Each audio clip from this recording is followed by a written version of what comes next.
अगर आप कहते कि नहीं नहीं नहीं महाराज आप झूठ बोल रहे हैं, संसार हमारा अपना है, तो सुनो ये कथा। एक गुरु का एक चेला था, रहा होगा उसका नाम आशीष दास, एक बाबा आशीष दास।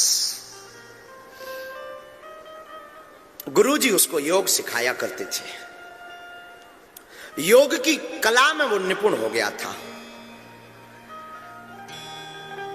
योग करते करते वो श्वास रोकने लगा था। श्वास 33 मिनट रोकने की कला उसके अंदर छा गई थी।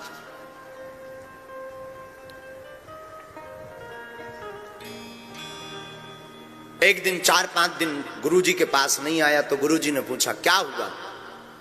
गुरुजी ब्याह हो गया।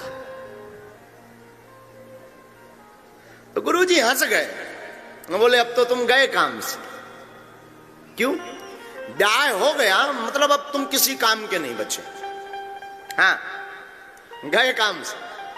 वो हंसा, महाराज आप कैसी बात करते हो, हमारी धर्मपत्नी चंद्रमुखी है, बड़ा प्रेम करती, बिना खाना खाए हम जब तक पाना लें वो नहीं पाती, हम जब तक सोना जाए वो सोती नहीं है, घर का पूरा काम करती, बड़ा ध्यान रखती, नहाने जाए तो कपड़े रख दें, नहाने के लिए सामग्री रख दें, वस्तुएं रख दें, बड़ा प्रेम करती। महाराज आप तो महात्मा आदमी, आपने कहाँ पत्नियों का सुख देखा, हमें तो हमारे बड़े ठाट बाट बढ़ गए जब से पत्नी आ गई, घर में एकदम प्रसन्नता छा गई, आनंद छा गया, मंगल छा गया, किलकारियां गूंजने लगी, और क्या कहना महाराज, दिल एकदम गदगद रहता, मन प्रसन्न रहता।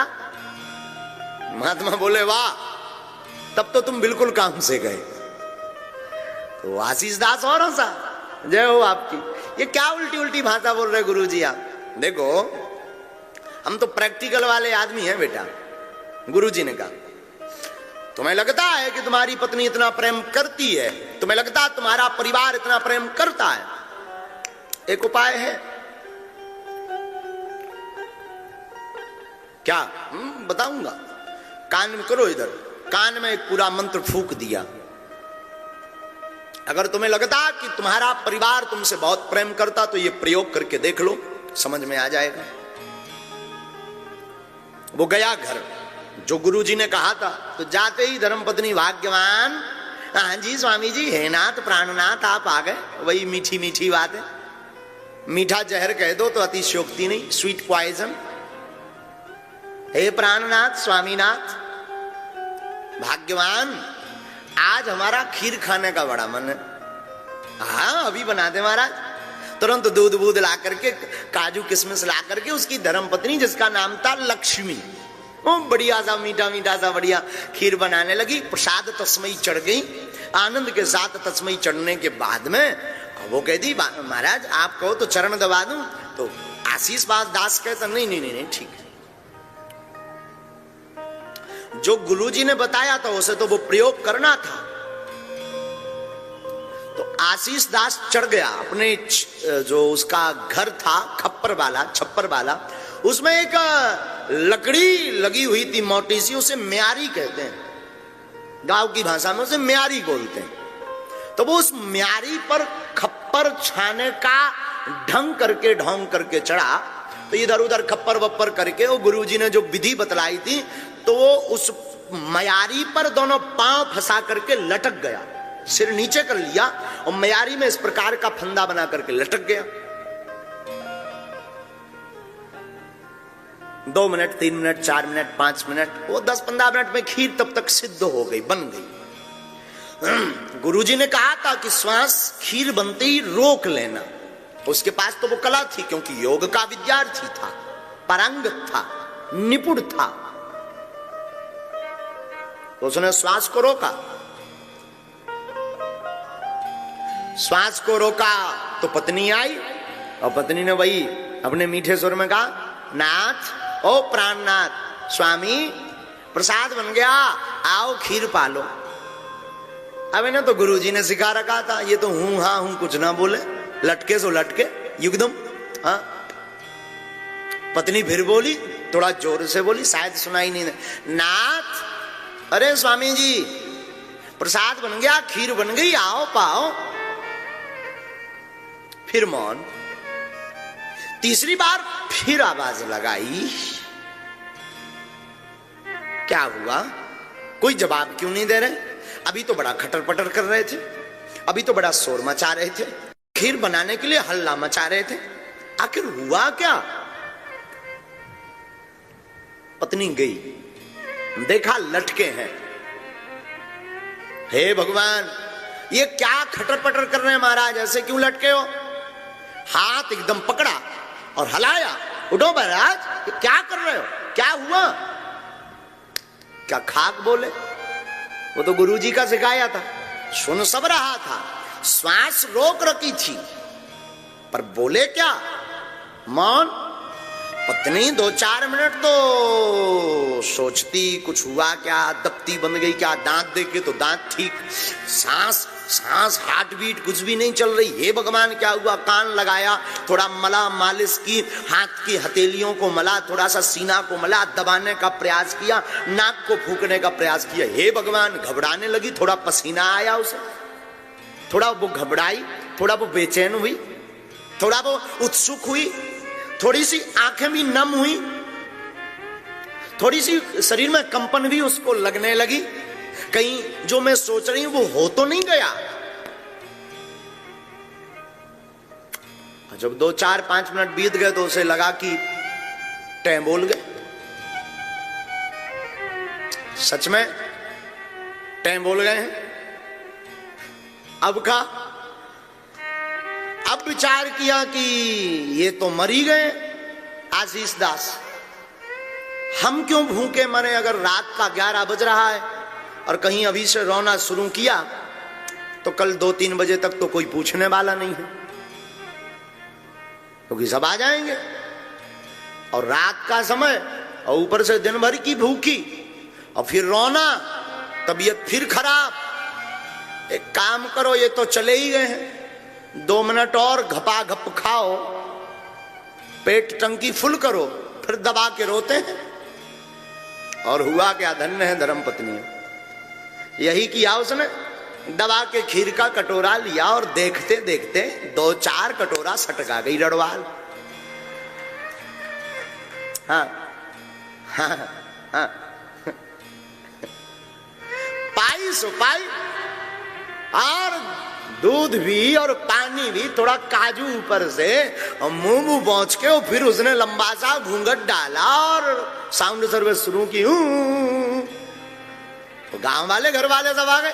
हे भगवान क्या हुआ, हे भगवान क्या हुआ, क्यों रो रही? घर वाले भी आ गए, सासू मां भी आ गई। अभी तो ये ठीक थे, अब ना जाने क्या हो गया, मुंह नहीं बोल रहे, लटके हैं। घर वाले भी बड़े चिंता में। देखा आशीष बाबा लटका था। आशीष बाबा क्या हुआ? अब वो भले बोले भी क्या, लगी ये रोने, ये तो सब देख रहा था। जन हो, खीर खाने के बाद रो रही हूं। वाह, चला भाई जो होता है। लोग आए, सुबह हुई, स्मशान बनने लगा, किसी के आंसू बंद नहीं हो रहे, सब रोए जा रहे। सुबह प्रातः का, बड़े गौर से सुनना ये कथा, ये हमारी आपकी सबकी कथा है। वही मरघट की वही तैयारी होने लगी। एक डबला लाया गया, करवा लाया गया, लकड़ियां बनाई गई, रिश्तेदार आ गए, गमगीन हो गया, एकदम सूनापन छाने लगा एकदम। पत्नी अपनी याद में रोए, अपने अतीत को ध्यान कर करके, माता पिता अपने अतीत को ध्यान कर करके रोए। हमने बच्चे को हाथ में खिलाया, भोजन कराया, सब रोए जा रहे। जैसे तैसे करके उनको नीचे लाया गया।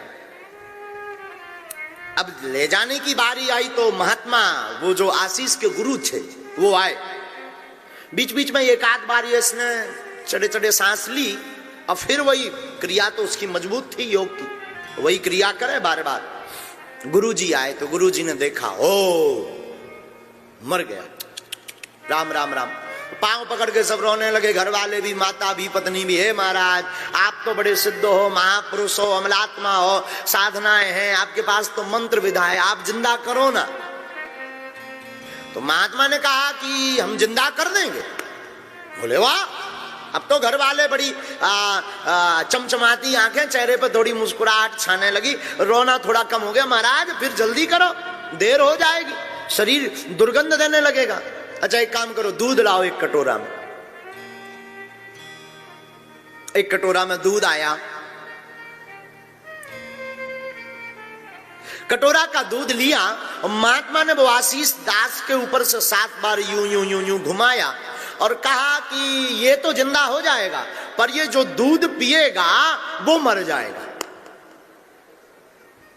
अब लो एक और नई आफत, अब दूध किसको पिलाया जाए? तो सबसे पहले पिता को कहा, तुम्हारा तो बुढ़ापा है,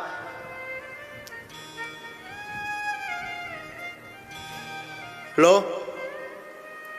पिता थोड़ी देर तो सावधान रहा, फिर धीरे से बोला कि अब ये तो टबक ही गया, हमारे भी कुछ दिन बचे, जी लेने दो, क्यों पीछे पड़े हो। मां को कहा तुम पियो पर मर जाओगी, तो मां ने भी बड़ा सुंदर बहाना बना दिया कि अब उसका पिता जिंदा है, अगर मैं मर जाऊंगी तो इनका कौन पेट पालेगा, ये और मर जाएंगे तो 2-2 हत्याएं हो जाएंगी, तो मुझे भी जिंदा रहने दो। पत्नी को कहा तू तो पी, पत्नी तो पत्नी बोली ये गए सो गए, हम दूसरा सिस्टम ढूंढेंगे, हम क्यों मरे, ये जिंदा भी हो गए तब भी मेरा क्या, मैं तो मर जाऊंगी ना, ये गए तो गए, कोई दिक्कत नहीं, हम दूसरा देख लेंगे। तो किसको पिलाया जाए दूध? सबने कहा महाराज आपके आगे नहीं ना पीछे कोई, आप ही क्यों नहीं पी लेते? लो महात्मा ने दोनों हाथ जोड़े, जय हो कलयुगी हरो। वाह, अरे महाराज फिर तो प्रवचन देने वाले भी बड़े जुड़ जाते हैं, लोग बड़े बड़े महाराज संत तो होते ही हैं, शरणागत भाव वाले दूसरों के लिए प्राण दे देते, दधी चीज ने अपनी हड्डियां दे दी थी, आप नहीं पी सकते हो, अपने शिष्य के खातिर नाम रोशन हो जाएगा। ये गुरु ऐसा भी, और गुरु बोले जय हो चेला हरो। वाह वाह मेरे चेलो, प्रवचन देने वाले भी बड़ी बड़ी लंबी लंबी प्रवचन बातें ढूंढ लेते हैं। साधुओं का तो जीवन परोपकार के लिए ही होता, परोपकाराय पुण्याय पापाय परपीडनम अष्टादश पुराणेषु व्यासस्य वचनम द्वयम्। अब तो लंबी लंबी महात्मा ने कहा ठीक है तो मैं पीऊं? अरे बाबा की जय, गुरु जी की जय। अरे लंबे लंबे जयकारे लगने लगे, फूल फेंकने लगे, लौटने लगे सब चरणों में, कोई करे अरे भैया ये गुरुजी नहीं भगवान है भगवान। अब तो लंबी लंबी प्रशंसा होने लगी। महात्मा ने वो कटोरा लिया और पिया, सिर पर हाथ फेरा, बेटा उठो, हो गई लीला। और आशीष कौन मरा था? आशीष तो नाटक कर रहा था जगत को जानने के लिए, और वो उठा और गुरु के चरणों में गिर पड़ा। सच कहूं तो गुरु और परमात्मा के अलावा कोई तुम्हारा नहीं है।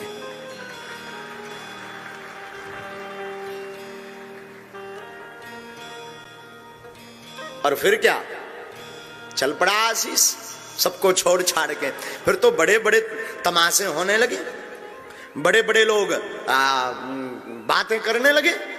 लेकिन देखो साहब, मौत तो मौत है, मृत्यु एक ऐसा अटल सत्य है, और सच ये है जिसे तुम अपना कहते हो अपना नहीं है। जगत जिसको तुम अपना मानते वो अपना है ही नहीं।